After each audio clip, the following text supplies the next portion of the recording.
Hi, my name's Freddie, and my everyday negotiation story is about when my wife and I decided on where we were going to have Christmas, who was going to do the cooking, and importantly, the agenda for the day.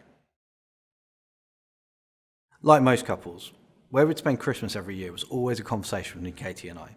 It was really important to her that she travelled up to Scotland to see her grandparents and spend time with them. But for me, it was really important to spend time with my family in England and our traditions. That was okay, up until a couple of years ago when Cameron, our son, was born. At that moment, we decided we would always spend Christmas together as a family. But where? Would we go up to Scotland to spend time with her grandparents and her family, or would we stay back and please my parents to spend time with them? After much discussion, Katie and I decided the only way to really please everyone was that we would host. 14 people is a lot to have in one house, but it seemed like the best option. So, once we'd agreed that point, a couple of chunky variables came into play. Firstly, the agenda. Both families had quite strong traditions. Her family wanted to come down and rip through the presents nice and early.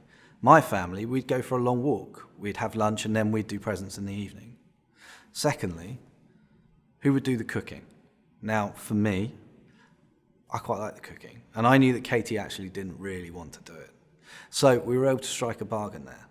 I'd be willing to cook for all 14 people if we were willing to stick to my family's traditions and go for a walk and look at our presents later on.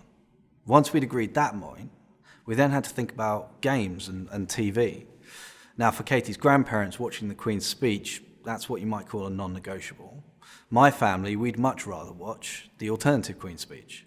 But then equally, we've got the board games in the evening, Monopoly versus Scrabble.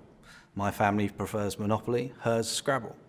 As her grandparents were so set on watching the Queen's speech, I decided to let that one go, and Katie said, well, why don't we play Monopoly in the evenings instead?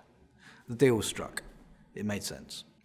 So, what are the key negotiation learning points here?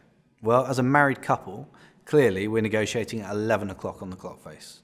And what could be quite an emotive negotiation, we were able to find our way through by identifying low-cost, high-value trades for both of us, and in doing so, maximise the value for both of our families of that day. Now, we don't worry about the agenda or where it's going to take place. We just get on and enjoy Christmas.